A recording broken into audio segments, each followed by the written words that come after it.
तो देखिए यहाँ तक हमारा कंप्लीट हो गया है। अब हम इसे समझते हैं। पहले हम इसे समझ लेते हैं, फिर इसमें आपको 3 क्वेश्चन दिए गए हैं। यहाँ आप देख सकते हैं, निम्नलिखित संख्याओं को समापवर्तकों को निकालिए। तो फिर हम इसे निकालेंगे। अगर आप इसे अच्छे से समझ जाइएगा तो आप ये खुद से भी बहुत ही ईज़ी से निकाल लीजिएगा। तो चलिए हम देखते हैं। अब हम 16 और 64 के अपवर्तकों पर गौर करेंगे। देखिए 16 के अपवर्तक क्या है? 2, 4, 8, 16, ये सब क्या है? 16 के अपवर्तक है। फिर 64 के अपवर्तक, तो 64 के अपवर्तक क्या हो जाएगा? 2, 4, 8, 16। तो यहाँ तक आप समझ ही गए होंगे, क्योंकि यहाँ पे हम अपवर्तक निकालना आप लोगों को बता चुके हैं। तो देखिए यहाँ पे आप देख सकते हैं कि 2, 4, 8 और 16, ये जो है ये दोनों में, मतलब 16 में भी 64 में भी है। 64 में भी क्या है? 2, 4, 8, 16। 16 और 64 दोनों में ये दिया गया है। तो यही हमारा क्या कहलाएगा? समापवर्तक कहलाता है। तो देखिए यहाँ 16 एवं 64 के अपवर्तकों को मिलान करने से स्पष्ट होता है कि 2, 4, 8 तथा 16 दोनों संख्याओं में शामिल है, उभयनिष्ठ है। उभयनिष्ठ मतलब होता है कॉमन, मतलब कि दोनों में है। देखिए 2 भी दोनों में है, 4 भी दोनों में है, 8 भी दोनों में है, 16 भी दोनों में है, जिन्हें 16 और 64 के समान अपवर्तक कहते हैं। तो ये सब क्या कहलाएगा? 16 64 का समान अपवर्तक कहलाएगा। इसे समापवर्तक भी कहा जाता है और इसे ही हम समापवर्तक कहते हैं। तो अगर आपको कह दिया जाए कोई भी संख्या का समापवर्तक निकालने, तो आप क्या कीजिएगा? सबसे पहले आप अपवर्तक निकाल लीजिएगा और देखिएगा जो दोनों में सेम है वही आपका समापवर्तक होगा। तो 16 और 64 का समापवर्तक क्या क्या हो जाएगा? 2, 4, 8, 16। यहाँ 2, 4, 8, 16 ये सब क्या हो जाएगा? समापवर्तक हो जाएगा। तो यहाँ पे कुछ क्वेश्चन दिए गए हैं, तो चलिए उसे भी हम सॉल्व करते हैं। निम्नांकित संख्याओं को समापवर्तकों को निकालिए। क्या है? 24 और 48। तो 24 48 का पहले हम क्या निकालेंगे? अपवर्तक निकालेंगे। फिर देखेंगे दोनों में जो सेम है तो वो हमारा समापवर्तक हो जाएगा। तो देखिए 24 48, 24 का अपवर्तक क्या हो जाएगा? 1, 2, 3, 4, 6, 8, 12, 24। मतलब 24 जो है ये सबसे विभाजित हो जाता है। 3 से भी 24 आ जाएगा, 3 में भी, 4 के टेबल में भी आ जाएगा, 6 में भी आ जाएगा, 8 में भी आ जाएगा, 12 में भी आ जाएगा और 24 में भी आ जाएगा। तो ये सब क्या कहलाता है? हमारा अपवर्तक कहलाता है। तो समापवर्तक निकालने के लिए आपको क्या करना है? सबसे पहले अपवर्तक निकालना है। फिर 48 का, 48 का अपवर्तक हो जाएगा 1, 2, 3, 4, 6, 8, 12, 16, 24, 48। तो इन सब में आपको अब क्या देखना है? कॉमन देखना है कि जो ऐसा अंक आपको देखना है जो कि दोनों में हो, तो वही हमारा समापवर्तक कहलाएगा। तो देखिए एक एक क्या है? दोनों में है। एक भी दोनों में है तो यहाँ पे हम एक लिख देते हैं, और दो दो भी दोनों में है, दो लिख देते हैं। तीन भी दोनों में है तो तीन लिख देते हैं। चार भी दोनों में है, चार लिख देते हैं। छः छः क्या है? छः भी दोनों में है, छः लिख दिए। आठ भी दोनों में है, आठ लिख दिए। 12 भी दोनों में है। और देखिए 16 इसमें है, इसमें तो नहीं है, इसलिए हम यहाँ पे 16 नहीं लिखेंगे। 24 देखिए इसमें भी है, इसमें भी है, तो 24 हम लिख देंगे। 48 इसमें है, इसमें नहीं, तो 48 नहीं लिखेंगे। मतलब कि जो दोनों में होना चाहिए वही हमारा समापवर्तक होगा। अब देखिए दूसरा क्वेश्चन है 5 15। तो 5 का अपवर्तक क्या हो जाएगा? 1 5, 15 का 1 3, 5 15। तो अब हमको क्या देखना है? दोनों में क्या क्या है? दोनों में क्या है? एक है। एक जो है कि दोनों में मिल रहा है तो एक लिख देंगे, और 5 5 भी दोनों में तो 5 लिख देंगे। 15 इसमें है, इसमें नहीं है, इसीलिए 15 समापवर्तक नहीं होगा, सिर्फ 1 और 5 होगा। अब देखिए 12 24 और 36 का क्या निकालना है? समापवर्तक निकालना है। तो 12 24 36 का सबसे पहले हम अपवर्तक निकालेंगे। 12 का अपवर्तक होगा 1 2 3 4 6 12। 24 का 1 2 3 4 6 8 12 24। 36 का क्या क्या हो जाएगा? 1 2 3 4 6 12 18 36। तो ये सब अपवर्तक हो गए। तो अपवर्तक मुझे बताने की ज़रूरत नहीं है, मैं आप लोगों को बता चुकी हूँ। मतलब क्या है, ये सब जो है ये 12 से विभाजित हो जाएगा, ये टोटल 24 से विभाजित हो जाएगा, और ये टोटल 36 से विभाजित हो जाएगा। तो देखिए अब हमें क्या देखना है? अब हमें देखना है कि इन तीनों में कौन कौन है। इसमें क्या था? दो वाला था तो हम दोनों में देख रहे थे, लेकिन इसमें तीन संख्या है तो हम तीनों में देखेंगे। देखिए एक जो है वो क्या है? तीनों में है तो एक लिख देंगे। फिर दो इसमें भी है, इसमें भी है, इसमें भी है, तो दो लिख देंगे। तीन भी इसमें भी है, इसमें भी है, इसमें भी है, तो तीन भी लिख देंगे। मतलब तीनों मैच करना चाहिए। चार इसमें इसमें इसमें सब में है, चार लिख देंगे। और छः भी तीनों में है, छः लिख देंगे। देखिए 12 भी तीनों में है, मतलब इसमें भी है और इसमें भी है, इसमें भी है, 12 लिख देंगे। देखिए 18 इसमें है, इसमें नहीं, इसमें भी नहीं। 36 इसमें है, इसमें नहीं, इसमें नहीं, तो वो सब नहीं होगा। तो 12 24 और 36 का समापवर्तक क्या हो जाएगा? 1 2 3 4 6 12। देखिए अब हम पढ़ेंगे महत्तम समापवर्तक। तो समापवर्तक निकालने आप लोग जान चुके हैं कि समापवर्तक हम कैसे निकालते हैं। अब आप लोग जानिएगा महत्तम समापवर्तक कैसे निकालते हैं। तो देखिए महत्तम समापवर्तक को आप शॉर्ट में बोल सकते हैं मॉ 100। और इसको आप लोग एचसीएफ इंग्लिश में बोला जाता है। ओके, इंग्लिश में एचसीएफ बोला जाता है, ये आप लोगों को ध्यान में रखना है। देखिए महत्तम समापवर्तक, दो या दो से अधिक संख्याओं के सबसे बड़े समापवर्तक को उन संख्याओं का महत्तम समापवर्तक कहा जाता है। मतलब अगर आप किसी भी संख्या का समापवर्तक निकालिएगा, उसमें जो सबसे बड़ा होगा वो आपका महत्तम समापवर्तक होगा, और उसको इंग्लिश में क्या कहते हैं, एचसीएफ है उसका शॉर्ट फॉर्म, और उसका फुल फॉर्म होगा हाईएस्ट कॉमन फैक्टर। तो चलिए हम आपको एक एग्जाम्पल से समझाते हैं 16 और 64 का महत्तम समापवर्तक। तो देखिए अगर 16 64 का आपको समापवर्तक देता तो आप आराम से निकाल लेते, लेकिन यहाँ क्या बोल रहा है, महत्तम समापवर्तक बोल रहा है। तो सबसे पहले हम क्या करेंगे, 16 और 64 का पहले अपवर्तक निकालेंगे, फिर उसका समापवर्तक निकालेंगे, उसके बाद महत्तम समापवर्तक निकालेंगे। तो देखिए 16 का अपवर्तक हो जाएगा 1 2 4 8 16, और 64 का अपवर्तक हो जाएगा 1 2 4 8 16 32 64। तो इसका समापवर्तक क्या हो जाएगा, मतलब कि दोनों में क्या क्या है, एक भी दोनों में है तो एक लिख देंगे, दो भी दोनों में है दो लिख देंगे, चार भी दोनों में है चार लिख देंगे, आठ भी दोनों में है आठ लिख देंगे, 16 भी दोनों में है 16 लिख देंगे। 32 इसमें है लेकिन इसमें नहीं है, 64 इसमें है लेकिन इसमें नहीं, तो नहीं लिखेंगे। अब हमें क्या निकालना है, हमें निकालना है महत्तम समापवर्तक। तो मैं यहाँ पे लिख देती हूँ महत्तम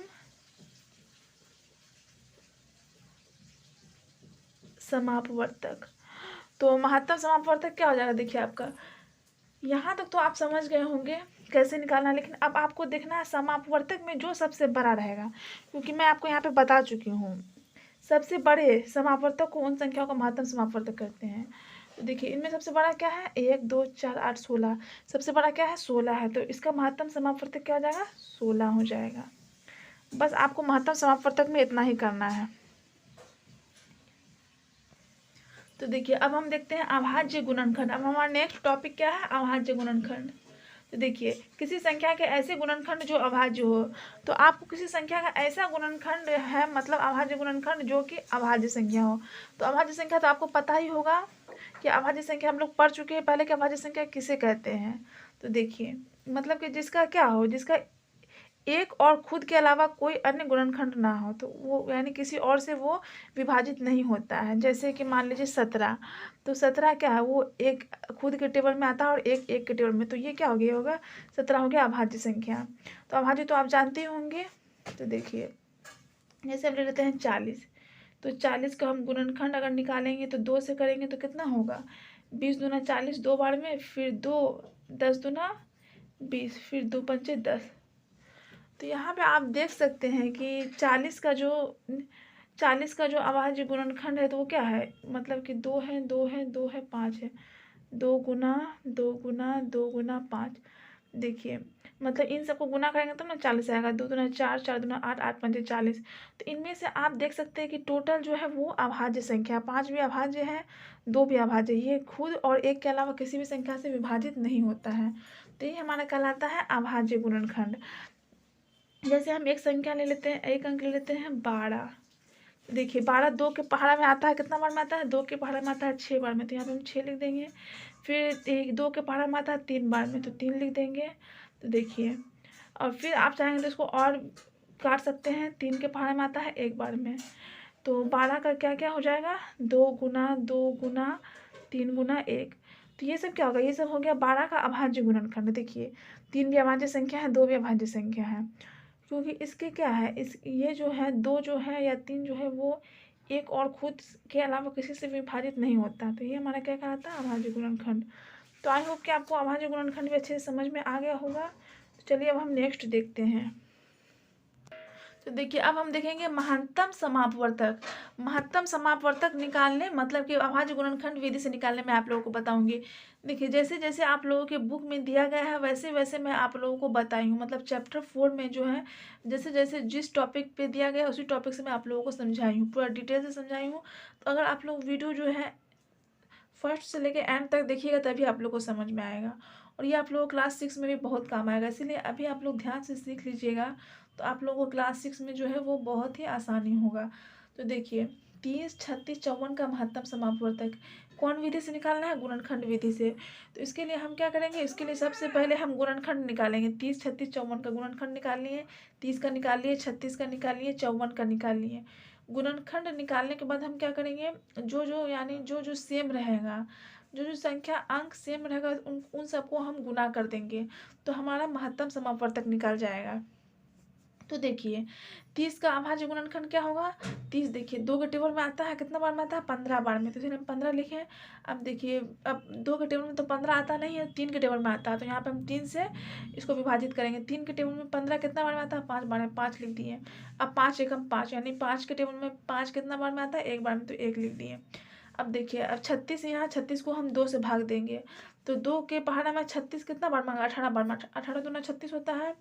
फिर 2 से करेंगे तो 9 दूना 18 हो जाएगा। तो अब देखिए 9 जो है वो 2 में नहीं आता है, 2 के टेबल में तो आता नहीं है, इसीलिए हम 3 में लिए हैं। 3 में किस लिए लिए? क्योंकि 3 में आता है। 3 तिया 9, 3 एकम 3। देखिए 54 है, तो देखिए 2 से 54 को डिवाइड करेंगे, मतलब कि 54 2 से कट जाएगा। क्यों कटेगा? क्योंकि इसके इकाई स्थान पे 4 है। 2 से कटने के लिए क्या क्या चाहिए? इकाई स्थान पे 0, 2, 4, 6, 8, तो इसके इकाई स्थान पे 2 है। तो देखिए अगर हम 2 से 54 को भाग देंगे तो 2 दूना 4, 2 सत्ते 14, देखिए 27 आया, यहाँ पे हम 27 लिख दिए। अब 27 2 से नहीं कटेगा, क्योंकि यहाँ पे 7 है शुरू में, मतलब इकाई स्थान पे 7 है, तो हम 3 से काटेंगे। 3 नमा 27, 3 तिया 9, 3 एकम 3, तो अभाज्य गुणनखंड हमारा निकल गया। अब देखिए 30 का क्या हो जाएगा? 2 गुना 3 गुना 5, 2 गुना 3 गुना 5 लिख दिए। 36 का अभाज्य गुणनखंड 2 गुना 2 गुना 3 गुना 3, तो यहाँ पे लिख दिए 2 गुना 2 गुना 3 गुना 3। और 54 का 2 गुना 3 गुना 3 गुना 3, तो 2 गुना 3 गुना 3 गुना 3 लिख दिए। अब आपको क्या करना है? इतना कर लेने के बाद आपको क्या करना है कि आपको देखना है कि तीनों में कौन कौन अंक है जो सेम है। देखिए 2 इसमें भी है, इसमें भी, इसमें भी, तो यहाँ पे हम 2 लिख दिए, अतः HCF। यहाँ पे मैं HCF लिख दी हूँ, आप यहाँ पे चाहिएगा तो महत्तम समापवर्तक भी लिख सकते हैं। ओके, यहाँ पे आप लिख सकते हैं महत्तम समापवर्तक, लेकिन आप HCF भी लिखिएगा तो कोई बात नहीं, क्योंकि ज़्यादातर HCF ही यूज़ होता है। तो महत्तम समापवर्तक देखिए 2 मतलब कि तीनों में है, तो हम 2 ले लिए। और क्या है? 3, देखिए 3 इसमें भी है, इसमें भी है, इसमें भी है, 3 भी मैच कर रहा है, इसलिए 3 ले लिए। देखिए 5 इसमें है, इसमें तो नहीं है, 3 इसमें है, इसमें, लेकिन इसमें नहीं है, इसमें एक ही 3 है, तो इसमें देखिए 3 इसमें है, इसमें, लेकिन इसमें नहीं ना है। तो ऐसा होना चाहिए जो तीनों में बराबर हो, वही आपको लेना है। अब हम इन दोनों को गुना कर देंगे, 2 को 3 से गुना करेंगे, 2 तिया 6 हो जाएगा। देखिए दूसरा है 16, 48 और 56 का महत्तम समापवर्तक ज्ञात कीजिए। तो क्या करेंगे? सबसे पहले आप गुणनखंड निकालिएगा, फिर मैच कीजिएगा, जो तीनों में रहेगा वही आपका हो जाएगा महत्तम समापवर्तक, मतलब उसको गुना कर दीजिएगा। 16 गुणनखंड होगा 2 से क्या? 2 अट्ठे 16, फिर 2 से 2 चौके 8, फिर 2 दूना 4, 2 एकम 2, फिर 48 को 2 बार में 24 दूना 48 होता है, फिर 2 12 दूना 24, फिर 2 छौके 12, फिर 2 तिया 6, फिर 3 एकम 3, फिर 56 को 2 से अगर भाग देंगे, देखिए 56 को आप 2 से भाग देके देख लीजिएगा, तो दूना 4 5 1 2 अट्ठे 28 आया, इसलिए हम यहाँ पे 28 लिखे हैं। फिर 2 से 14 दूना 28 होता है, फिर 2 सत्ते 14, फिर 7 एकम 7। तो मैं आप लोगों को पूरा डिटेल में नहीं बता रही हूँ, मुझे लगता है कि आप लोगों को समझ में आता होगा, क्योंकि अगर मैं और ज़्यादा डिटेल में बताऊँगी तो वीडियो बहुत ही ज़्यादा लॉन्ग हो जाएगा। तो देखिए अब 16 का क्या हो जाएगा? 2 गुना 2 गुना 2 गुना 2, तो यहाँ पे लिख दिए 2 गुना 2 गुना 2 गुना 2। 48 का गुणनखंड 2 3 गो है और 2 4 गो है, 3 एगो, यहाँ 2 4 गो 3 एक लिख दिए। 56 का क्या हो जाएगा? 2 गुना 2 गुना 2 गुना 7, तो यहाँ पे हम लिख दिए हैं। अब देखिए यहाँ पे हम लिख देते हैं HCF। देखिए यहाँ पे HCF लिख दिए, शॉर्ट में लिख दिए मॉसो, या फिर आप महत्तम समापवर्तक भी लिख सकते हैं। तो 2 देखिए इसमें भी है, इसमें भी है, इसमें भी, मतलब तीनों में है, तो हम एगो 2 लिख देंगे। फिर देखेंगे, फिर देखिए 2 इसमें भी है, इसमें भी है, इसमें भी है, आप चाहे तो उसको मैच भी कर सकते हैं या फिर नहीं भी कर सकते हैं। फिर हम 2 लिख देंगे। देखिए अब 2 फिर यहाँ इसमें भी है, इसमें भी, इसमें भी, फिर हम 2 लिख देंगे। अब देखिए 2 यहाँ है, यहाँ, लेकिन इसमें नहीं, तो अब नहीं लिखेंगे, तीनों में रहना चाहिए तभी आपको लिखना है। 7 इसमें, इन दोनों में नहीं, 3 इसमें, इन दोनों में नहीं, तो नहीं होगा। तो 2 दूना 4, 4 दूना 8, कितना हो जाएगा? HCF बराबर 8 हो जाएगा। तो देखिए सेकेंड है, वह सबसे बड़ी संख्या ज्ञात कीजिए जिससे 84 और 105 में पूरा पूरा भाग लग जाता है। तो वह सबसे बड़ी संख्या ज्ञात करने के लिए आपको क्या करना होगा? महत्तम समापवर्तक निकालना है, क्योंकि देखिए इसमें दिया है बड़ी संख्या ज्ञात करने, तो आपको क्या करना है, महत्तम समापवर्तक निकालना है 84 और 105 का। जैसे हम पीछे बनाए हैं उसी टाइप से आपको बनाना है, मतलब 84 105 का गुणनखंड निकालेंगे, फिर दोनों में जो सेम रहेगा उसको गुना कर देंगे। तो देखिए 84 को 2 से डिवाइड किए तो 42 आया, 42 दूना 84 होता है, 2 चौका 8 2 दूना 4, फिर 2 से कर दो 21 दूना 42 21 आया। देखिए अब 21 जो है वो 2 के टेबल में नहीं आता है, तो 3 सत्ते 21 हो गया, 7 एकम 7 हो गया 105। तो 105 2 से विभाजित नहीं होगा, नहीं कटेगा, इसलिए नहीं कटेगा क्योंकि इसके इकाई स्थान पे 5 है। 2 से कटने के लिए क्या क्या चाहिए, इकाई स्थान पे 0 2 4 6 8। तो देखिए अगर आप 3 से डिवाइड कीजिएगा 105 को तो कितना हो जाएगा, 3 3 9, 10 में से 9 गया 1, 3 5 15 35 आ गया, इसलिए हम यहाँ पे 35 लिखे हैं। देखिए यहाँ तक हो गया। अब कितना होगा, 7 को मतलब कि हम 5 से डिवाइड करेंगे 35 को तो 7 आएगा, 7 5 35 होता है। अब देखिए 7 को टेबल में नहीं आएगा तो 7 को हम एक बार में करेंगे, 7 एकम 7, तो 84 बराबर क्या हो जाएगा, 84 बराबर होगा 2 गुना 2 गुना 3 गुना 7, जो कि 84 का गुणनखंड क्या है, 2 गुना 2 गुना 3 गुना 7, तो यहाँ पे लिख दिए। और 105 का गुणनखंड 3 गुना 5 गुना 7 गुना 1, तो 105 का 3 गुना 5 गुना 7 गुना और 1 है, तो 1 आप चाहे तो लिख भी सकते हैं या नहीं भी लिख सकते हैं। ओके, तो देखिए एचसीएफ बराबर 3 गुना 7, 3 गुना 7 हम क्यों लिखे हैं, क्योंकि आप इसमें देख सकते हैं, देखिए 3 जो है वो क्या है दोनों में, मतलब इसमें भी 3 है इसमें भी 3 है, 7 इसमें भी है इसमें, तो जो दोनों में वही लिखेंगे। 5 इसमें है लेकिन इसमें नहीं है, 2 इसमें है लेकिन इसमें नहीं, तो जो दोनों में रहेगा वही आपको लिखना है, ये आपको ध्यान देना है। तो ऐसे बराबर 3 गुना 7, 3 को 7 से गुना करेंगे कितना होगा, 3 सत्ते 21, तो वह सबसे बड़ी संख्या क्या हो जाएगा, 21 हो जाएगा, जिसको अगर आप 84 105 से क्या होगा, पूरा पूरा भाग लग जाएगा। तो आपको यहाँ पे लिख देना, अतः वह सबसे बड़ी संख्या 21 होगी जिससे 84 और 105 से पूरा पूरा भाग लग जाता है। देखिए नेक्स्ट हमारा भाग विधि द्वारा महत्तम समापवर्तक ज्ञात करना। पहले हम लोग किसके द्वारा सीखे हैं, गुणनखंड विधि के द्वारा, जो कि हम लोग यहाँ पे सीख चुके हैं। अब हम लोग सीखेंगे भाग विधि द्वारा हम महत्तम समापवर्तक मतलब कि एचसीएफ कैसे निकाल सकते हैं। तो देखिए भाग विधि द्वारा निकालने के लिए आपको क्या करना है, मतलब कि बड़ी संख्या जो है उसमें छोटी संख्या से हम भाग देंगे। तो ये दोनों बड़ी कौन है, ये दोनों 20 है, तो 20 को आप लिखिएगा बीच में और 16 को लिखिएगा साइड में।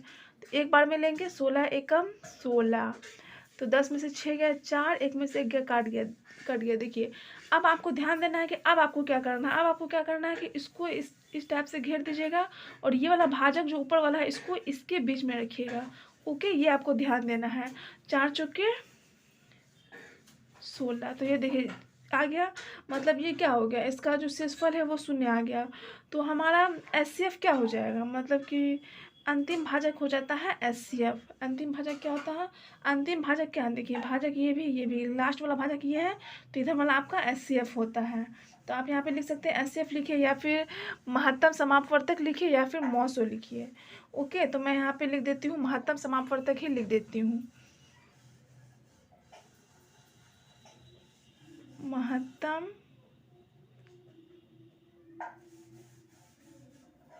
समापवर्तक क्या हो जाएगा, महत्तम समापवर्तक हो जाएगा आपका 4।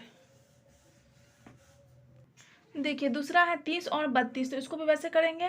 बड़ी संख्या क्या के बीच में लिखी है, छोटी को बगल में, मतलब कि बड़ी संख्या छोटी संख्या में भाग देंगे। तो देखिए 30 एकम 30, एक बार में लिए 2 बचा और यहाँ कट गया, तो ये 2 को क्या करेंगे इस टाइप से घेर देंगे और ये वाला भाजक इसके बीच में लेते आना है। यही आपको इसमें ध्यान रखना है कि आपको महत्तम समापवर्तक भाग विधि द्वारा कैसे निकालना है, इसी टाइप से निकालना है। तो देखिए 2 के टेबल में 15 बार में 30 आता है, 15 दूना 30 होता है ना, तो इसीलिए हम ले लिए 15 दूना 30, तो ये कट गया, मतलब कि शेषफल जो आ गया वो क्या आ गया, 0 आ गया। तो महत्तम समापवर्तक क्या हो जाएगा, मैं आपको क्या बताई थी कि अंतिम भाजक मतलब लास्ट वाला भाजक जो होता है वो महत्तम समापवर्तक होता है। ये भी भाजक है ये भी भाजक है, लास्ट वाला कौन है, ये है, तो ये हमारा हो जाएगा एचसीएफ बराबर 2।